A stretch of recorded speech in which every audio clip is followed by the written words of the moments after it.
Bir kişi aytат, biz bir tуугандар hiç birimiz sigaret çekкен emеспиz дейт. Атам чакырып тополоң кылды, бардыгыбызды чакырды, келди, титиреп калдык, кыйкырып атат, урушуп жатат, күрөк тапке, түкүнчүнү алып кел деди. Бирөө жөн эле өтүп бараса чыгып алган көчөгө. Сен не кылдың ал? Эч нерсе кылган жок, просто ал ошондой кылат. Уруштары, талаштар туугандардын, тааныштардын арасында болуп жатат. Коллектив менен талашып кетесиң, урушуп кетесиң. Неге?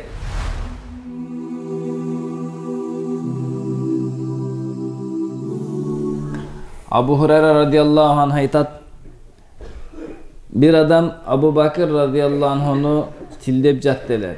Peygamber sallallahu aleyhi ve sellem olturgan bolçu.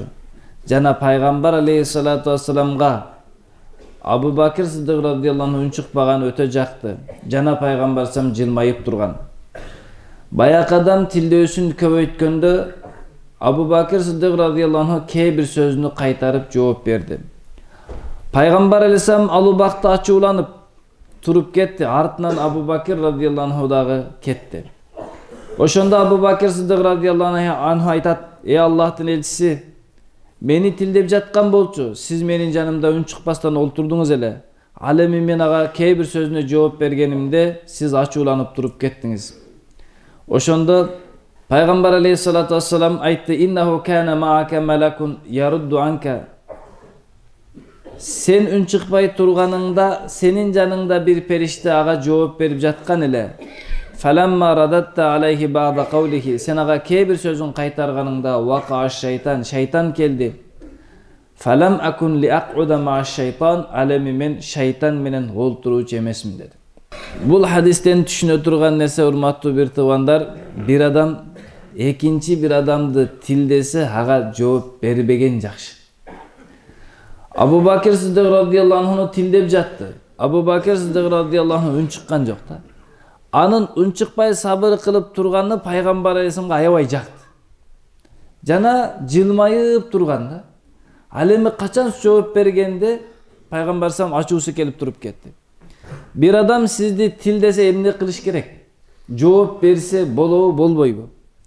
Gıybat kılsa, uşak kılsa, sizge zulüm kılsa, sizdin akыңızды tebelep jatsa dege aga kanday mamile kılуу kerek? Eki mamile var. Bir oşonun dengeyine düşüp adilеттүү kılsa bolot. Sögünse sökse bolot. Tildese bolot. Uşaktasa bolot. Bирок bul dengeyildi koldangan adam tildep jatkan adamdın dengeyilinde bolup kalat. Ekinci dengel ululardın dengeli anın tildegenine, anın süylөгөнүнө, gıybatına, uşağına жооп бербейт. Kaçanga çeyin Abu Bakır Sıddık radıyallahu anh жооп бербегенде бийик darajada turat ele. Oşol üçün Peygamber aleyhisselamga alabal jaktı da. Oşol üçün Peygamber aleyhisselam jılmayıp turdu, ululukta turat, biyik darajаны karmap turat, Sıddıkın darajasında turat dep jılmayıp külüp turdu ele. Kaçan kee bir sözüne жооп berip koyuna Peygamber aleyhisselam açuulanıp ketти. Hatta Abu Bakır Sıddık radıyallahu anh күнөө kılgan жок. Şariattagı urukсат болгон ekinci dengelge düştü da. Al adamga kanday mamile kılsa, oşol mamile kılgan dengelge düştü ele Peygamber aleyhisselam açuusu kelip ketip kaldı. Peygamber aleyhisselam açuusu kelgenin bayqap Abu Bakır Sıddık radıyallahu anh da ketip kaldı da. Emi karаңыз, бүгүn жашоодогу uruştары, talaştar, tuğandardın, tanıştardın arasında bolup жатат. Tanıgan, bilbegen adam menen talaşıp, uruşup kapa bolboysun. Sen аны bilbeysin da uruşkudayçı. Oşol üçün jakındardın, je bolboso tuğandar menen, je bolboso kesiptegiler menen tanışkandar, bayagı ne dep koyot? Kollektivdi menen, kollektiv menen talaşıp ketesin, uruşup ketesin. Nege? Sebebi al bir dengeyelde tursa sen anın dengeline düşüp alasın da. Sen aga жооп бересиң, ал сага жооп берет. Ошол убакта Пайгамбар салам туруп кеткенде эмне үчүн деди? Sen ün çıkpaganыңда периште жооп берип жаткан. Ал эми sen жооп бергениңде шайтан келген. Эми шайтан экөөнө айтат. Sen мындай деди, эми sen мындай деген. Sen мындай деди. Экөөгө келип алып жооп берет, экөөнү уруштуруп, кара болуп суудай болот да, сонун уруштулар эди. Жана эле экөөсү эмне болчу? Жакын туугандар болчу, же болбосо жана эле коллектив болчу, же жаңы эле жакын адам, достор эле эми экөөнү уруштуруп койду. Ошол үчүн уруш талаштын деңгээли sen мындай кылдың, мен мындай кылдымдан чыгат экен да. Ошол үчүн урматтуу бир туугандар, кимдин колунан келсе мүмкүнчүлүгү болсо, сага жала жапкандарга, ушак айткандарды, тилдегендерди башка кылгандардын деңгээлине түшүп жооп бербестен эмне кылыш керек? Үн чыкпай коюш керек. Бирок экинчи бир нерсени түшүнүңүздөр, урматтуу бир тууган. Бирөө экинчи бир адамды гыйбат кылып жатса эле, же аны ушактап жатса, же болбосо аны тилдеп жатса, экинчи адам үн чыкпай турса, ойлоп калбайлы. Үн чыкпаган күнөөкөр турбайбы? Бул чын эле айтып жаттыр деп ойлоп калбайлы. Балки наркы адам бийиктик деңгээлде турган болот да.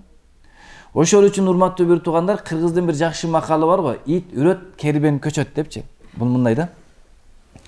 Эгер иттин сөзүн түшүнсөк бар го, көчөдө жөн эле өз жолу менен өтүп бараткан кербенге жолдон чыга калып үрөт да. Эгер иттин сөзүн түшүнсөк, айтат да, мыналар бузукулар дебелеп кетип атат, бар жокту басып баратат, булар страшный экен, жаман коркунучтуу көрүп атат, түсүнү кара, мойну ийир экен, путу жалпак экен деп төөнү айтып аткан болот да. Чурукка кожоюнуна келет да, карасаң, ана ушундай кылып атат деп дагы ушакта барат да. Чурукка барат, мына өтүп кетип ататтар, жаман көп экен булар. Бул деген жаман көп жүктү көтөрөт экен деп айтып аткан болот да. Анын айтып жаткан сөзүнө төөнү дейт, карап да койбойт да, өтө берет. Бийик көтөрүп алып башын өтө берет да. Не үчүн? Демек бир адам ушак айтып, жалажап, бир адамды тилдеп, сөгүп, тополон кылып жатса, ал жанагы ит болот. Не үчүн? Бирөө жөн эле өтүп бараса, чыгып алган көчөгө. Сен не кылды ал? Эч нерсе кылган жок. Просто ал ошондой кылып атпыр. Өзү кылып атпыр, жөн эле койбойсуңбу? Өтүп бараткан төөгө чыга калган итке окшоп жолдон чыга калат. Ошондой кылат. Ал адамдардын сөзүнө, ал адамдардын сүйлөгөн сөзүнө жооп берсеңиз, анда ошол деңгээлге түшүш керек болуп калат да. Ошол үчүн эмне кылыш керек экен? Пайгамбар алейхиссалату вассалам үйрөткөн Абу Бакр Сиддик радыйаллаху анху ыраазы көргөн иши ошол эле, алардын сөзүнө жооп бербей коюш керек. Жооп бербесең сен төмөн болуп калбайсың. Периште жооп берип атат. Периштенин дуасы сөзсүз кабыл алган. Ал сизди тилдеди, периште өзүң ошондой бол деп койсо жетиштүү болот. Мойнуңуз үлгүр деди, периште өзүң ошондой бол десе жетиштүү болот. Себеби периштенин дуасы сөзсүз кабыл болот да. Сиз үн чыкпай койсоңуз, периште айтып тура берет. Сиз качан жооп берсеңиз, периште көтөрүлөт да, шайтан келет да, экөөнү уруштурат. Ошол үчүн пайгамбар эмне деди? Мен шайтан менен олтурбаймын. Демек бир жерде талаш болуп калса, ал жерде да отурбашыбыз керек экен. Себеби сиз үчүнчүсү болуп кирип кетесиз да, бир аздачы. Сизге да шайтан келет да, сен судья болуп койбойсуң дейт. Мына туура айтып атат да, ага кирип кетесиз дагы, сиз да кошулуп каласыз. Ошондуктан уруш талаш болгон жерден бар го, кетип калса бар го, экөө жалгыз калат. Эки адам жалгыз калганда урушпайт. Себеби бөлүштүргөн эч ким жок. Бир адамдар турса, деп уруша берет да. Кой деп койсоң, кайра токтоп тур, мен менен сүйлөшө алайын дейт. Ошол үчүн кой, бул экөөбүз сүйлөшүп алсын деп кетип калсаң, экөөдөн кетип калат, кийин жолугабыз депчи. Ошол үчүн ит үрөт билесизби качан? Кожоюну жанында турса. Кожоюну жок болсо үн чыкпай, акыры кетип калат. Ошол үчүн талаш болуп турган жерде, уруш болуп турган жерде ар ким өзүнүн жолу менен кетип калса, экөөбүз да токтоп калат, болду. Себеби экөө урушуп кетсе, бөлүштүрө турган эч ким жок, билет да. Кой деген эч ким жок. Ошол үчүн пайгамбар алейхиссалам эмне кылды? Кетип калды.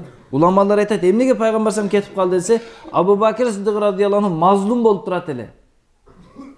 Жала жабылып, Абу Бакр Сиддик радыйаллаху анхунун акысы тебеленип жатат эле. Бирок качан жооп берип баштаганда, балким анын акысын тебелеп кетиши мүмкүн деп пайгамбар алейхиссалам кетип калганда, Абу Бакр Сиддик радыйаллаху анху кетип калды. Ошондо пайгамбар алейхиссалам айтты: "Я Абу Бакр, үч нерсе бар, ал сөзсүз болот, хак, чын. Ма мин абдин зулима би мазлиматин фаюфдия анха лиллах илля а'аззаллаху биха насра." Абу Бакр, үч нерсе бар, сөзсүз болот, хак, чын нерсе. Кайсы бир пенденин акысы тебеленип, бир зулум тарткан болсо, ошол зулумду Аллах үчүн Аллага тапшырып койсо, тагыраак айтканда ошонун акымды аламын дебестен Аллахка тапшырып койсо, Аллах ал зулумду кечирген себептен, ал зулумду Аллага тапшырган себептен Аллах бунун иззатын, аброюн көтөрүп, жардамын жөнөтөт. Бул дүйнөдө да, акыретте да дейт. Демек сизди бир адам ушак кылса, же сизди бир адам тилдесе, сиз ошол тилденгендей болуп калбайсыз. Сизди жаман десе жаман болуп калбайсыз. Итсиң десе ит болуп калбайсыз. Балки эмне кылат? Сиз аны үн чыкпастан, балки Аллага тапшырып койсоңуз, Аллах Таала ошону Аллага тапшырган себептен сизге нусрат, жардам берет экен да. Өзү чында ушундай эле дин башталганда, пайгамбар алейхиссаламды жалганчы дейт эле, пайгамбар алейхиссаламды дагы бир нерсе дейт эле, сыйкырчы дейт эле, адамдар келип мен сыйкырчыны көрөмүн деп мусулман болуп көбөйүп кете берет эле.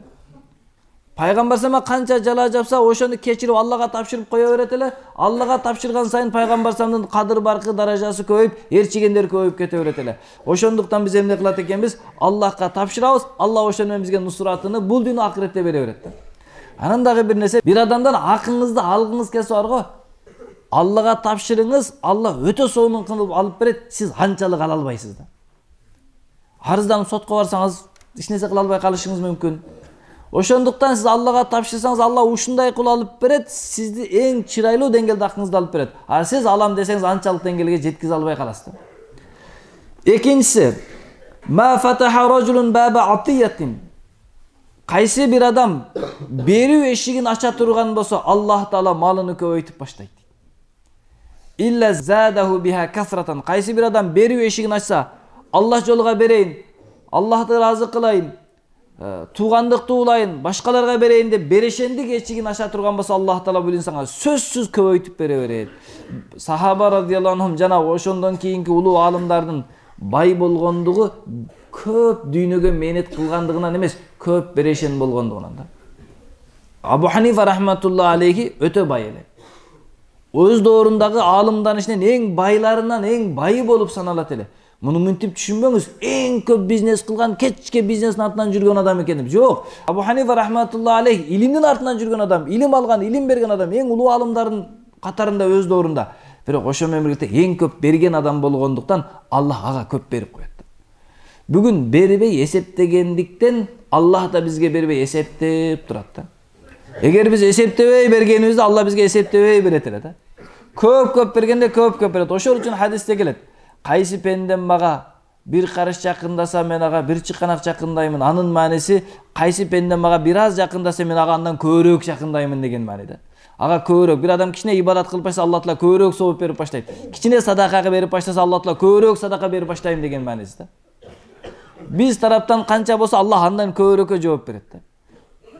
Ошол үчүн бир алымдан суралган экен, сиз кантип байып кеттиңиз деген, Алла менен жарыштым, ким берешен экен деп берди, кайта бердим. Акыры күчүм жетпей калды, жеңилип калдым мен дейт да. Ошол үчүн берешен болдум, мен да берешемин деп Аллахка жолуга бере берсеңиз барга, Аллах таала сизге да бере берет да. Эсептеп коюп койсоңуз, сизге да эсептеп коюп коет. Ошол үчүн бул мамлекетте да бар, канча соцфонд төлөсөңүз, налог төлөсөңүз, пенсияны ошончо чыгарат. Бербей, жок деп жүрө берсеңиз, пенсияга барган убакытта карасаңыз эч нерсе төлөнгөн эмес, сизге 1000 сом чыкты болот да. Ошондой эле Аллах таалага канча берсеңиз, Аллах таала ошончолук көп берет экен. Ва ма фатаха баба мас'алатин юриду биха касрatan. Кайсы бир адам сурамчылык эшигин ачса, ошо менен мал дүйнөмдү көбөйтөйүн деп, илля задахуллаху биха киллatan. Алла аны азайтып коёт.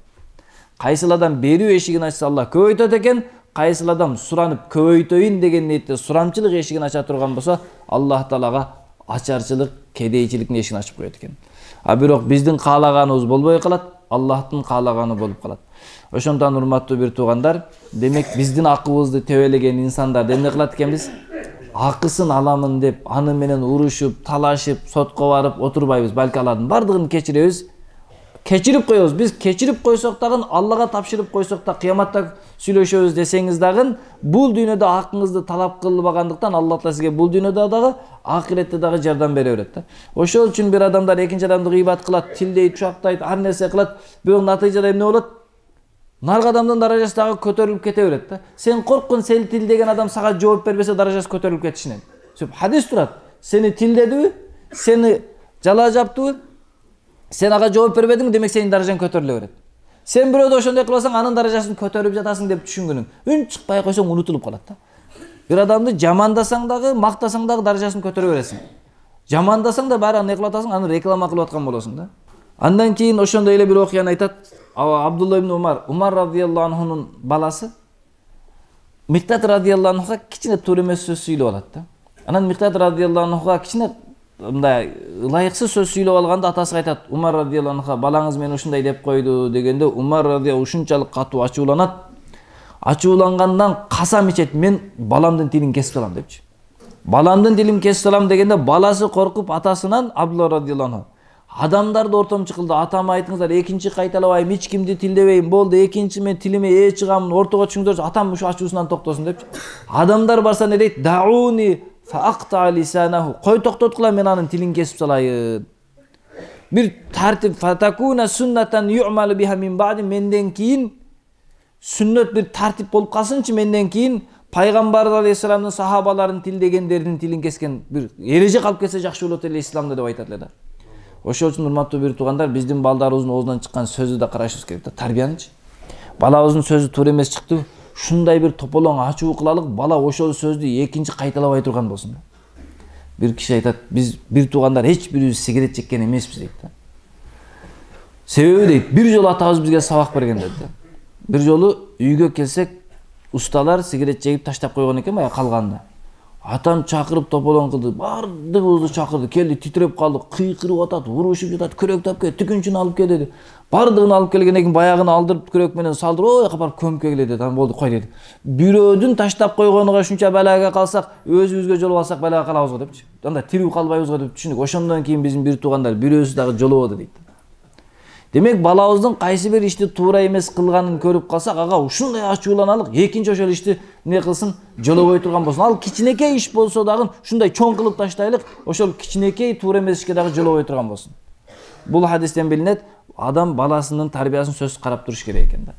А тескерисинче бүгүн биздин заманда баласынын тили чыкканда атаңды сөгүп койсоң десе, сөксө көрдүң, атасын сөгүп калды деп сөккөндү үйрөтөт бурат. Атасын сөктүрөт да тарбиялаган ордуна. Ошол үчүн урматтуу бир туугандар, балдардын тарбиясыны жамандыктан тыюудан мына ушундай чоң улуу кылып көрсөтсө, бала өзү ошол жаман иштин жаман экенин түшүнүп кайткан болсун.